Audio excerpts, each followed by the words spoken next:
My husband fell in love with another woman and wants to try polyamory. Hi. I've been married to my 33F hubby 34M for 4 years and we've been together for 12 years.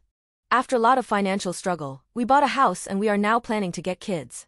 Thing is, a few months ago, my husband fell sick and had to stay home for a while. He decided to pick up an online game and started having weekly sessions with a group of players. Among them is a girl, 30? I think, and long story short, he fell in love with her. He broke down crying a month ago and admitted it. He told me it built up so gradually he didn't understand how he felt until it was too late. They started texting privately after meeting and eventually had one-on-one calls together. Then at some point, he said, she told him she was in love with him and he realized it was mutual. He said he told her it was impossible but loved her too. They tried to be just friends but they couldn't resist and continued to show affection for each other. He showed me the texts, but also venture into sexting. She asked if she could meet him face to face but he refused. So he told me all of this, apologized over and over again and told me he couldn't control himself and while he loved us both, it was me he would choose no matter what. I was still very upset and slept at a friend's that night to gather my thoughts. I decided to forgive him because he clearly felt guilt and wanted to work it out. I told him that while I was deeply hurt, I still appreciated him coming forward to me and being honest about what happened. We got into long conversations about how we were feeling in our relationship. I accepted he could love someone else but said I didn't like how he handled it. He agreed. And then yesterday he asked if I was comfortable opening up the marriage to polyamory. He said he still wanted to live with me and have kids but can't erase nor ignore the feelings he has for her.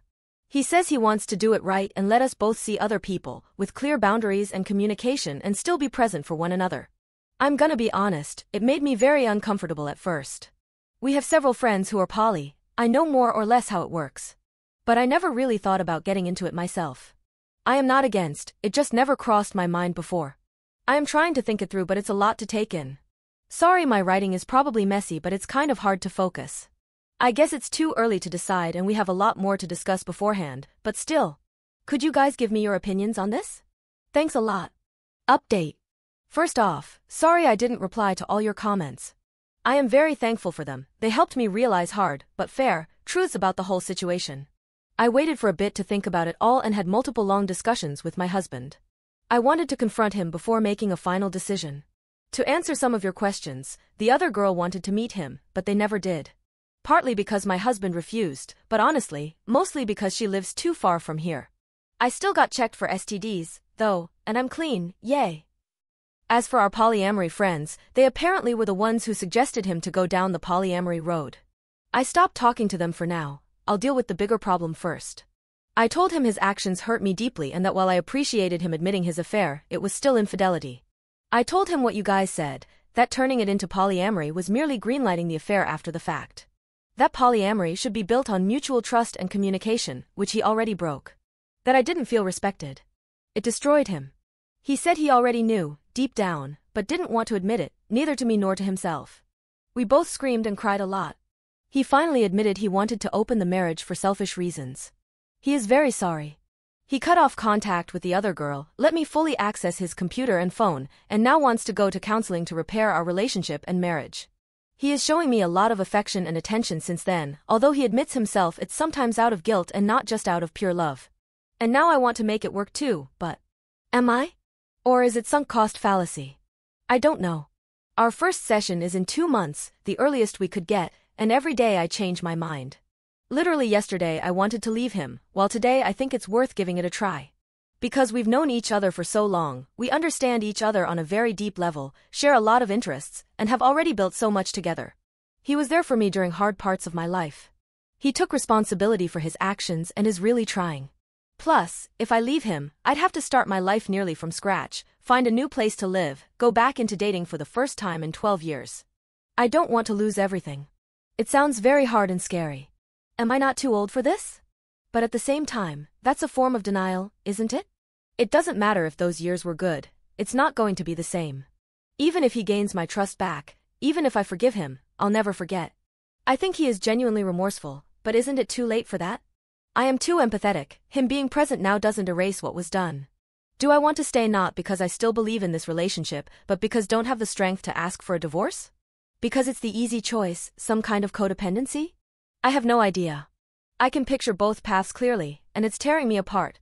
I am lost, maybe even more than I was when I wrote my previous post. I've lost sleep and appetite, and I'm not sure I enjoy anything in my life anymore. I booked an appointment with a psychologist, for me alone, to help with this whole thing. I am sorry, at this point, I am rambling. I know I am the only one who can decide what's okay and comfortable for me or not. It's ultimately my choice and my choice only. The emotional hell I am going through just makes thinking about that choice very hard and paralyzing. I'll go to both therapies and try to see what to do from here. I'll try to update, but it's probably going to take a while. I am sorry. I want to thank you again for your support, and I am sending you guys a lot of love. Edit. A couple of infos I should have mentioned but didn't because putting all of that into writing without omitting something is much harder than I thought. He cut off contact with her because once he told him he was married and wanted us both, she just ran away and broke up with him. There are times since then where my husband starts feeling sad or angry because of what's basically withdrawal. And for that he's smart, least sensible enough not to blame me.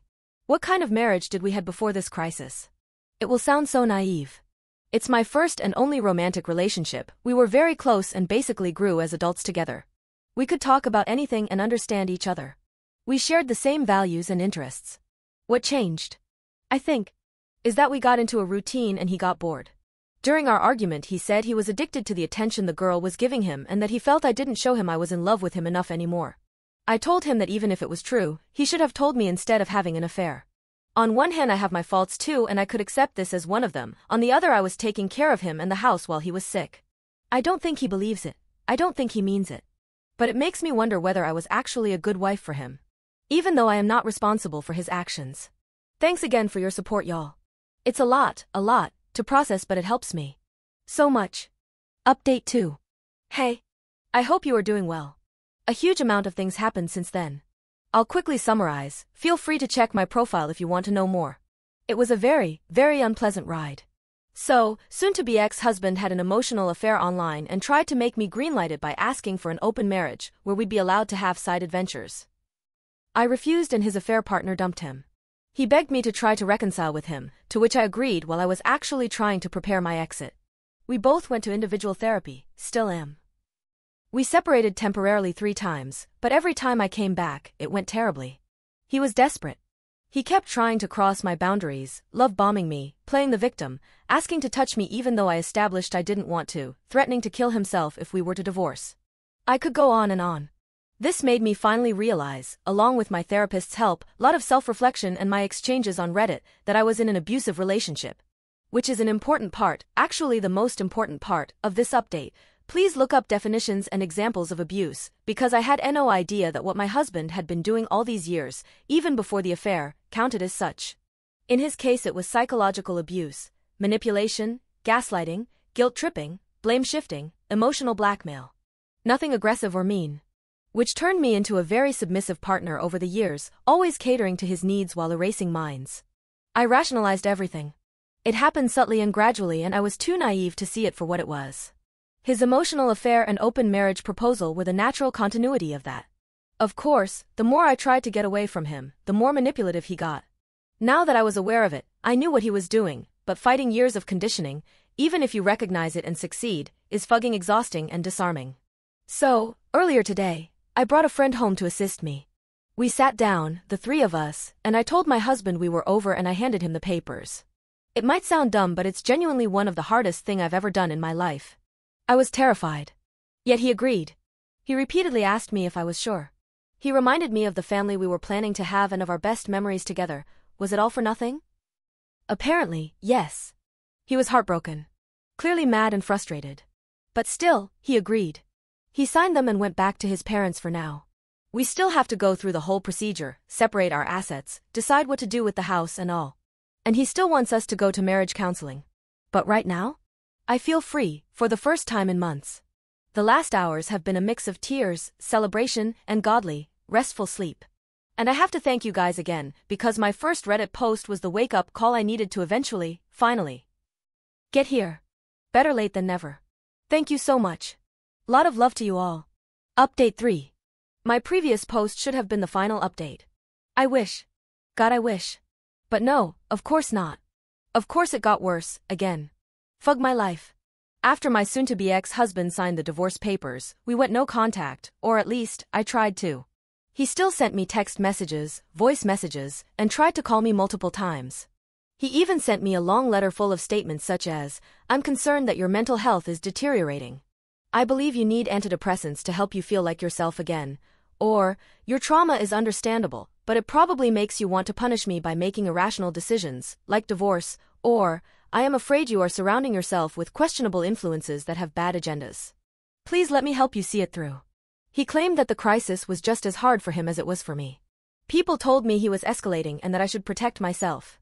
I should have listened immediately, but I didn't react soon enough. Then he came to our street.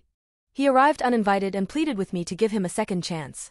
He said he wanted to be there for me and for us, insisting that he didn't deserve any of this.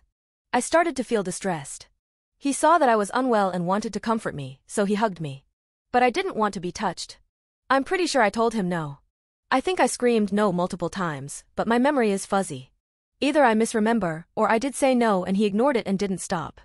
I know it's just a hug, but it triggered a severe panic attack. He called emergency services, telling them he was worried about me because I wasn't myself. I had to ask the paramedics to make him leave. After that, he told me he was there for me if I needed him, but he thought we needed space. He contacted half our social circle to inform them that I was unwell and needed support, our mutual friends, my colleagues, our neighbors, my physician. People reached out of the blue to ask if I was okay. I became paranoid, unsure of who to trust anymore. Close friends, my therapist, and people here helped me see things more clearly. My lawyer filed a restraining order against him, but unfortunately, it was refused. Not enough concrete evidence of a threat, apparently. I want to scream. We submitted a second request, which is currently being reviewed. In the meantime, I've moved into an apartment of my own. He doesn't know where I live. Hell, almost nobody does. I constantly wonder how he reacted when he found out. I'm still paying my half of the mortgage because nothing has been decided regarding our house yet. It's financially very hard for me, but I do feel safer. I am feeling much better, although I remain haunted by constant stress, sleep disorders, nightmares, nervous tics, random bursts of tears, and rushes of anxiety. My physician prescribed me sedatives. They do make it easier. I realize I'm isolating myself more and more. I try to fight it, but I'm really afraid that sensitive information could leak, even accidentally. I've started reaching out to my closest friends again, as much as I can. I am trying to come back here on Reddit. I keep going to therapy, it's necessary. Because one part of me, the part he cultivated for so long, urges me to stop all of this, to go back to the house, cancel the restraining order, cancel the divorce, call him, apologize, and repair our relationship. It would be insane. I am not going to do that. I do not listen to that little voice. I don't. But when your defenses are attacked over and over again, it becomes incredibly hard to reason properly. I can't wait for the divorce to be over. I just want to move on. I want all of this to be behind me. I'm sorry this is bleak. I wish I would have left sooner. I just hope this can help someone, anyone.